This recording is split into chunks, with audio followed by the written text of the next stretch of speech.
Yeah, NIST they are our neighbors up off of 270 in Gaithersburg. You see the tower when you're traveling up there.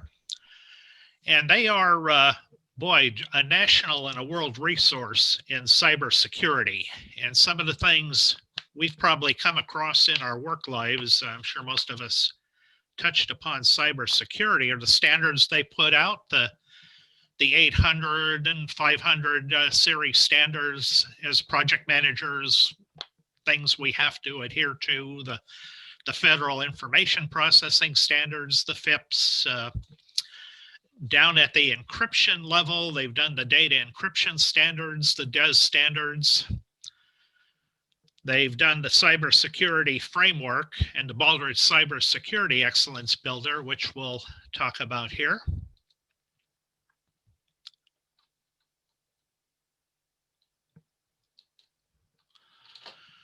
Some starting off with some of the breaches, like how did we get into cybersecurity being so big, as Karen mentioned, with some of these breaches, like Yahoo was up around 3 billion, many in the hundreds of millions.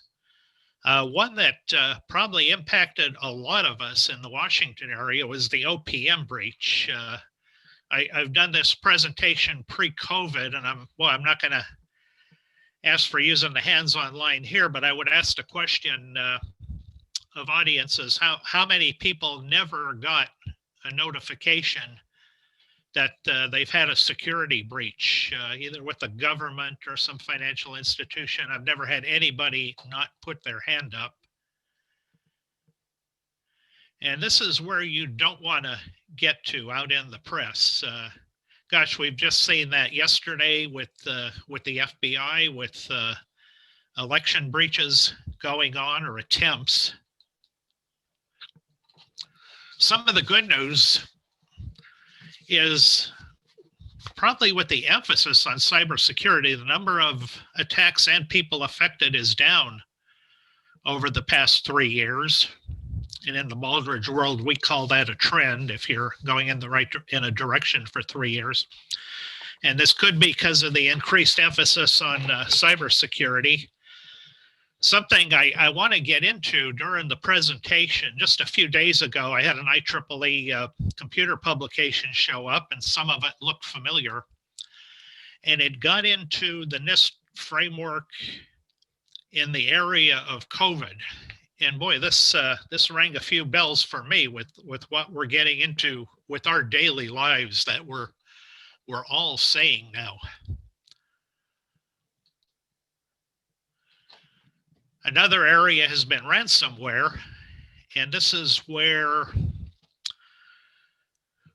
systems would get attacked and then ask for money to get the data back. And this has been on the individual level. Probably the one that most of us have seen locally is with Baltimore. I've seen some numbers on that. I think 75,000 sticks in mine to get the data back. I'm not sure if that's true, and then other high amounts of numbers for recovery from this. But yeah, cities and individuals have been attacked. And again, this is something you don't want this to happen to you. We'll start with the Cybersecurity Framework, which came out of NIST, and this is the lower level, and kind of think of this as the bottom layers of a pyramid. And this started, and don't know if Karen was around for this, started with an executive order, and then it was put into public law, where it did go through Congress and the president with the direction to do this. And the three areas of that are the profile, and this gets into standards that are out there for cybersecurity. One thing I give NIST a lot of credit for is when we get down to the detail level with NIST, they just didn't go with their standards. They went what they considered best of breed. It could be COBIT, could be ITIL, could be their own standards, but they they went around the world and tried to find the best standards to fit what's going on in the cybersecurity world. And then the core part of that, we get into cybersecurity functions. And this is, you think of this as the life cycle for cybersecurity. We'll get into that in the next slide, from going from awareness to recovery if something happens. The tiers get into your organization, and it's easy to think of this as kind of a capability maturity model, but it's not. This is the level your organization goes with cybersecurity wise. And some of us, we're in the government. I've been in industries like financial services, healthcare, where you're forced by regulation to be at a high level of cybersecurity. There are other businesses where all of that isn't needed. It's protecting your assets and tailoring it to your business. So you might be in a middle tier. The bottom tier is just getting started, where you don't want to be. But again, this gets back to your business and what's needed for you and for your projects. The framework we get into at the core are the functions of the framework. And this, like I said, you could think of this sort of as a life cycle, where you start off by identifying, and this gets into doing audits of your system, doing inventories. What do you have with assets?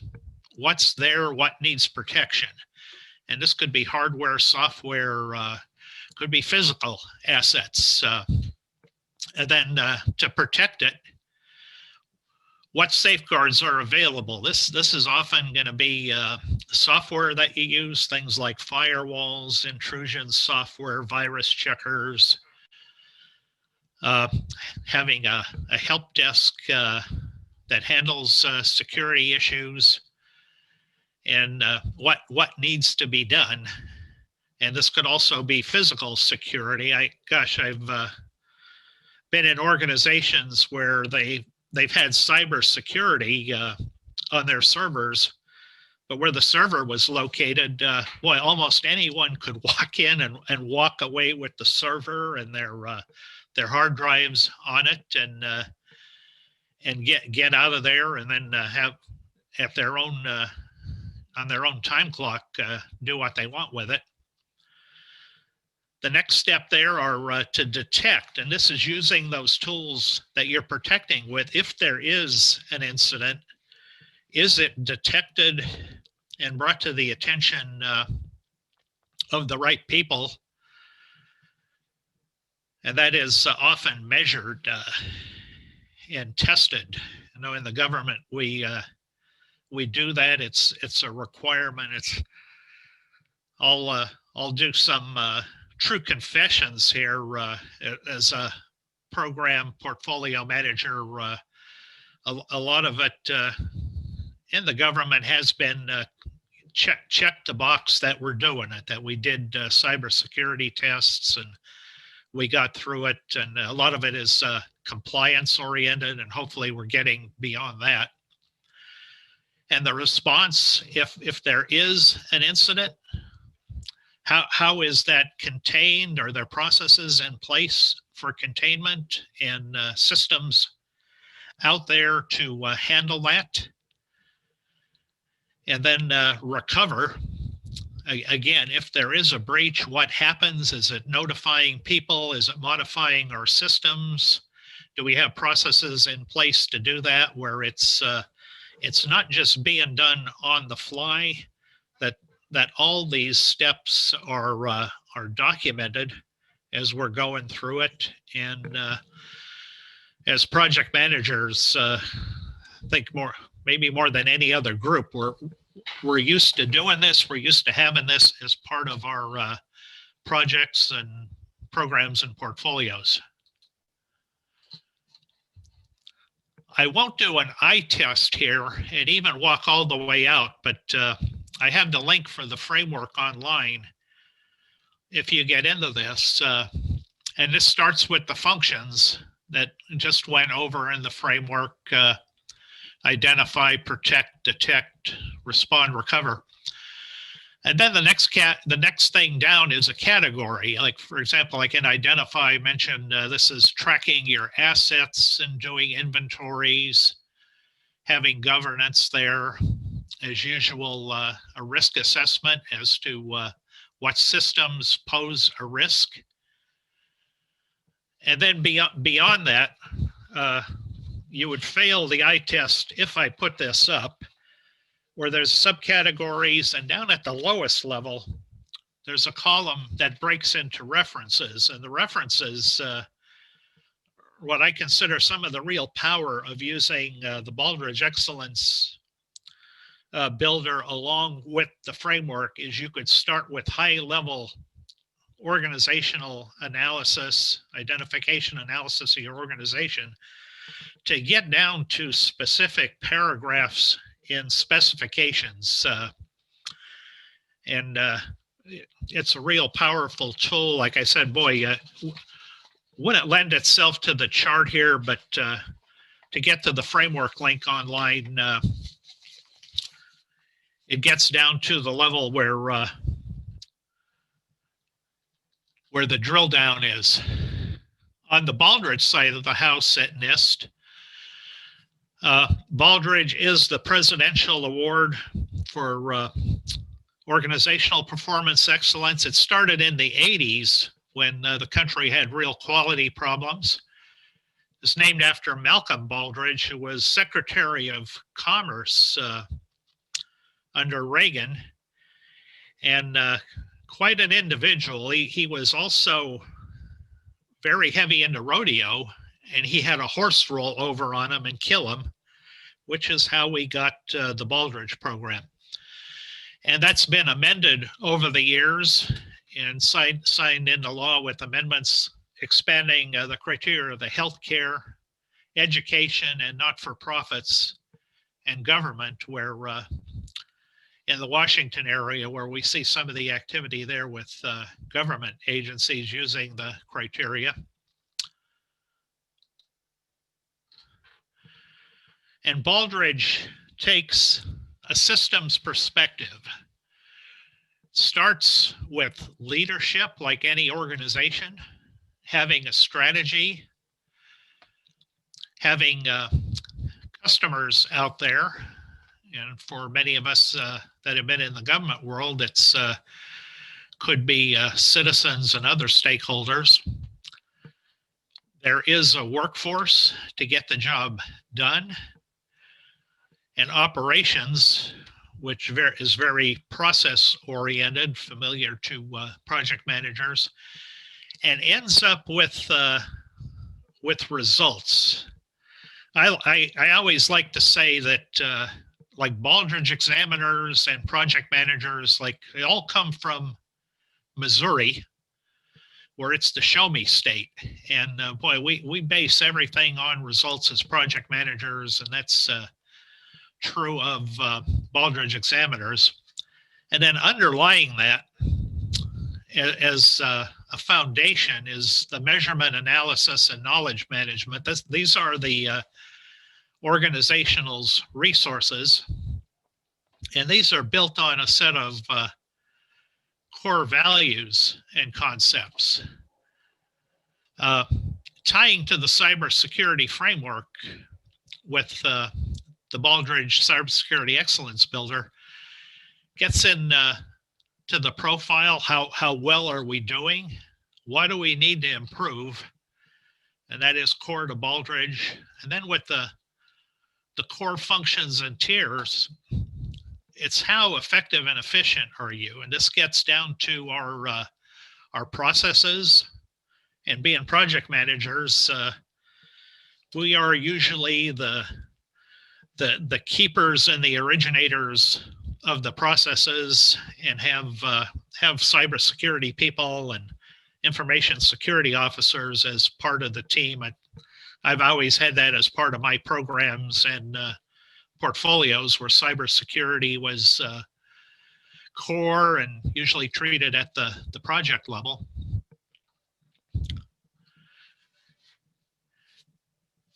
And that overall Baldrige diagram leads right to the Baldrige categories of leadership, strategy, customers, measurement, analysis, knowledge management, the workforce, operations, and results. And we'll try to stress these from a cybersecurity and project management standpoint, the things that that we would see in our organization that's important as project managers, and getting the job done, which is what we all want to do. Those core values and concepts, boy, they get into things like managing for results and being agile, things that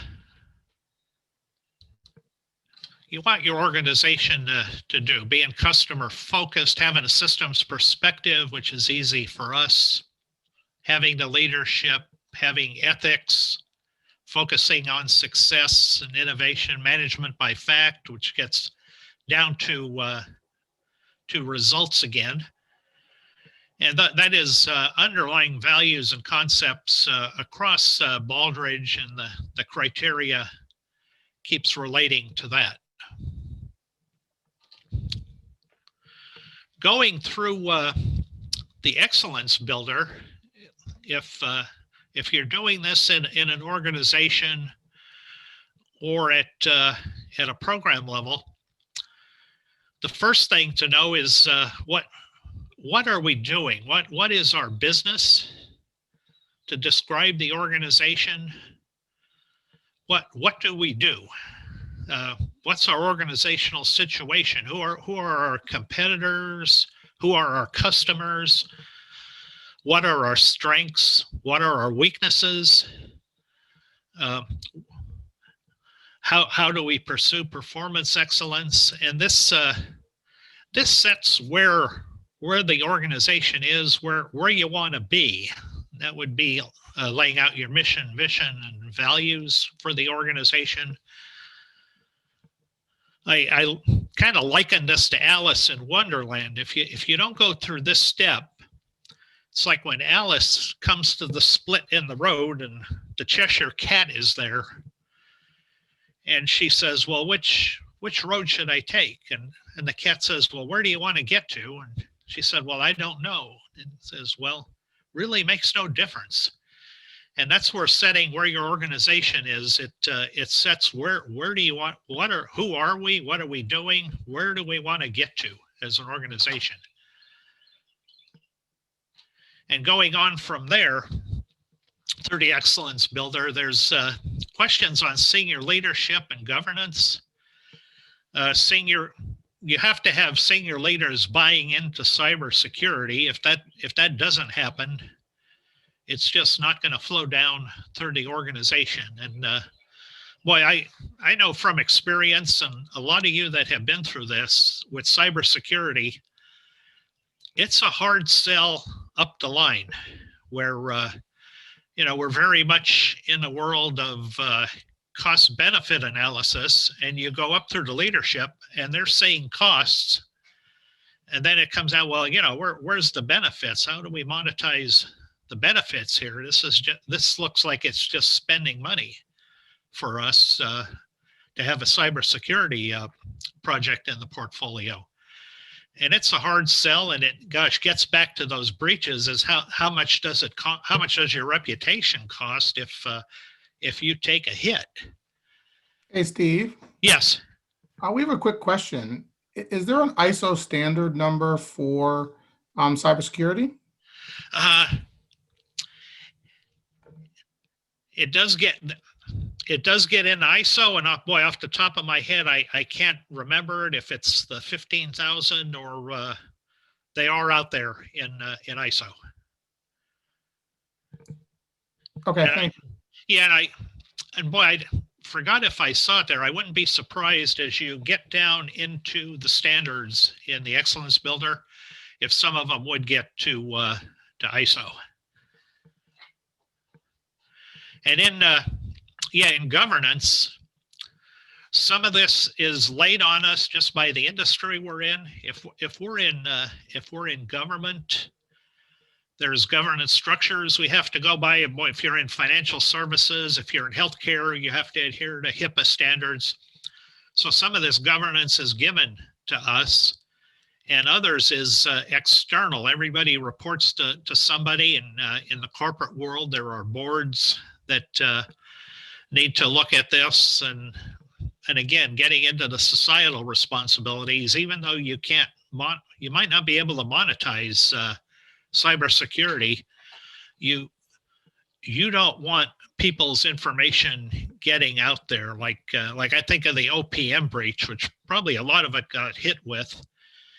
And again, not remembering the number with the SF number, with the form that you do for a security clearance, and gosh, where the investigators come around and their notes are out there, and everything you have down at that level, you don't want that getting out to anybody that shouldn't be looking at it. Or strategy, and this gets into top level strategy, which as project managers we have an input into for cybersecurity. We will usually be looked upon as the fount of knowledge in that area, since they're dealing with the technology and have the people, and probably a project out there in the portfolio that is handling cybersecurity. And here's a Baldrige word here, action planning. And this is where you need a Baldrige to English thesaurus to go through.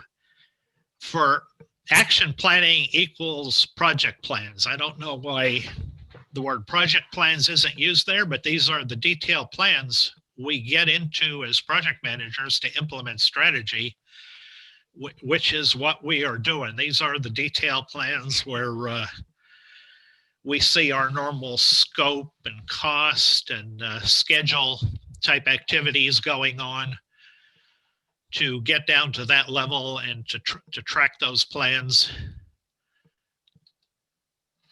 With customers, it's listening to our customers and engaging with customers, and cybersecurity puts an interesting spin on this from a cybersecurity world. And there's a few stakeholder groups we get into here, but ideally, cybersecurity wise, from a customer standpoint, you would want just about no open communication with them at all, because it leaves your systems open to people getting into them.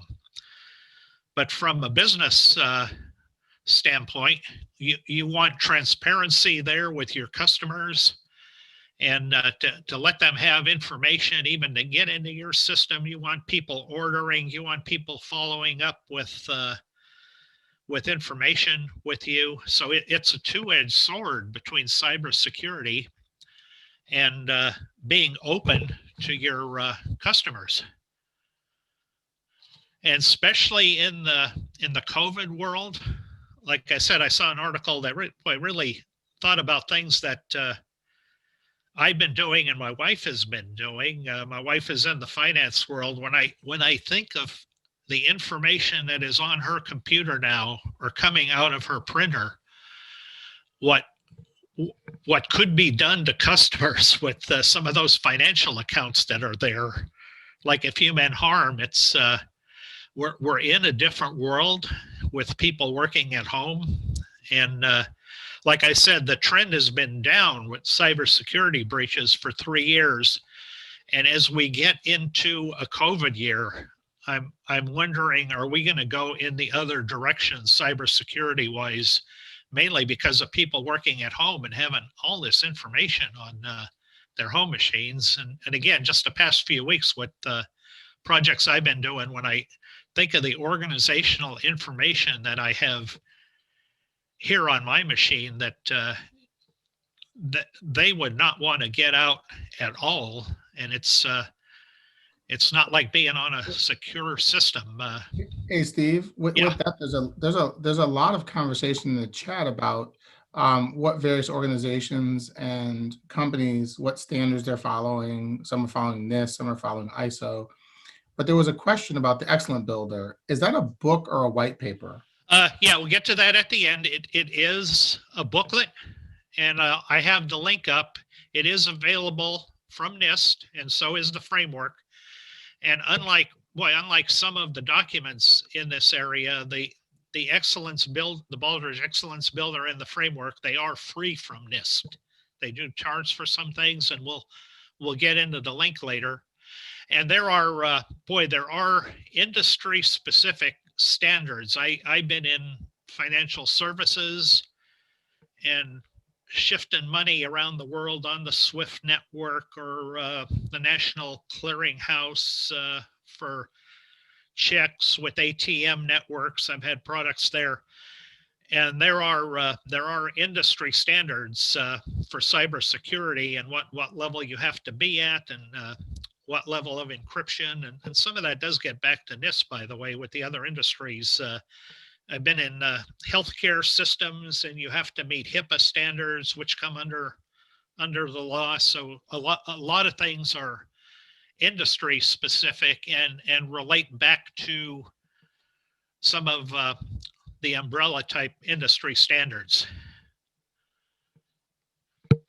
Going on to the measurement, analysis, knowledge management. This is the keys to the kingdom in your organization. It's what you know, and what you have on people and customers, and you don't want this getting out. This is your value add in the business. It's your work processes and all the information that you run your business on. And this is think of this as building a wall around your corporate assets. You could get wiped out as a business or an organization if this is breached. So it's identifying this, analyzing this. In the Baldrige world, part of this with the knowledge management systems, these are your IT systems. This is where your physical hardware gets into your software, your cybersecurity software. So this is the home here for when you do your audits and inventories, where that information will reside in the organization in the cybersecurity world. For what are my cybersecurity assets and what are the organizational assets that we want to protect and to do. Again, as project managers, we're used to risk analysis. It's doing the risk analysis on that is where do these things rate risk-wise if we had a breach. With the workforce, I kind of split this into two areas in the cybersecurity world. There's the overall workforce, and that is just everybody out there that needs both training and assets in cybersecurity. In the government world, if we're there in government as a contractor, like every year we're doing some cybersecurity training. You have systems there commensurate with your job, and I've been in a lot of government agencies where there is just what's available to you that you can't. There's no way to put a memory stick on a computer, where cell phones have to have cameras disabled. So down at that working level, there's the whole workforce that has to be aware and have cybersecurity assets and protection at their level. And then in the cybersecurity world, there is a cybersecurity workforce. And especially since I've been in not-for-profits and federally funded research and development centers, I would see a lot of the rates for employees on contracts that have access to so much contract data, not to get into the specifics, but boy, cybersecurity subject matter experts, they are at the top of the heap. I mean, that is scarce as hen's teeth, trying to find just the real good cybersecurity experts. And boy, treat them well in the organization as part of the workforce, trying to acquire them and keep them. It's more than just the tools. It's having the people to go with that in your workforce to have effective cybersecurity. And the operations side, kind of split this into a couple areas here. And these are the processes in the cybersecurity world. And again, as project managers within the organization, who are people going to think of as for doing processes for all the cybersecurity processes, and not necessarily developing them yourself, but pulling in what you're going to use after going through evaluations. And that's going to come down to the project manager, the keeper of the processes. And this is where a lot of that heavy lifting goes on in cybersecurity. And also under this category comes suppliers and partners. And that's another two-edged sword in cybersecurity, where you look at Walmart, for example, where they want their suppliers and partners to have so much access to their ordering systems and inventory and knowing when to trigger an order.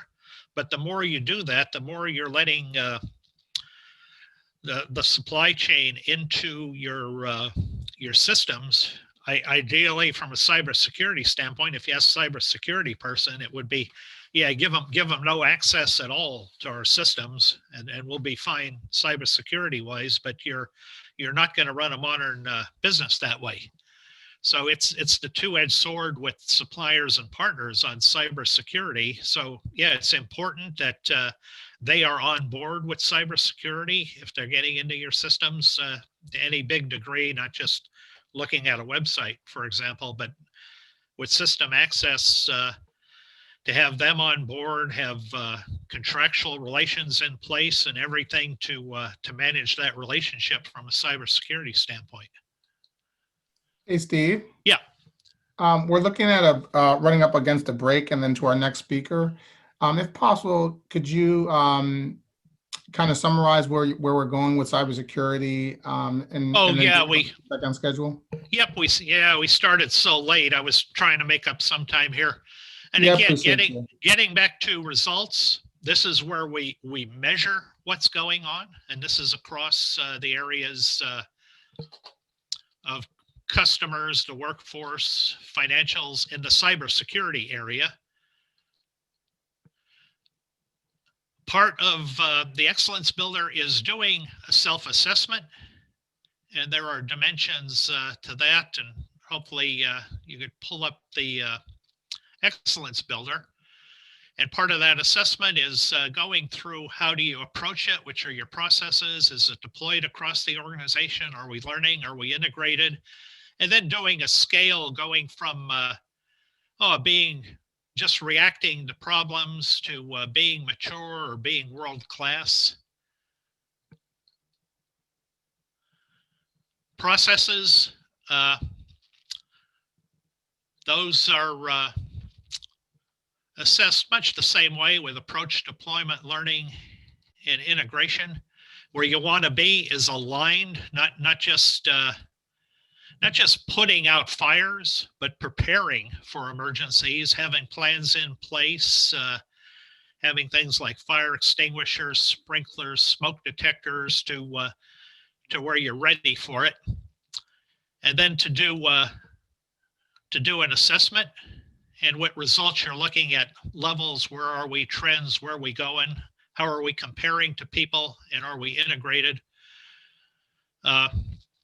Going through the Excellence Builder to the framework, there is a progression there. Think of the Excellence Builder as the top of the pyramid, answering organizational questions, and this will flow through the framework where we went through those functions like detect, prevent, to be able to bore down with the answers you come up with down to paragraphs in standards. And boy, I see this as the real Rosetta Stone of it. The links are there, and the slide should be out there. And these are free. The Excellence Builder, the Cybersecurity Framework, they're downloadable from NIST, and very readable documents. And for project managers, I think just in line with where we're at. Well, thank you. Hopefully we get back on schedule a little bit here.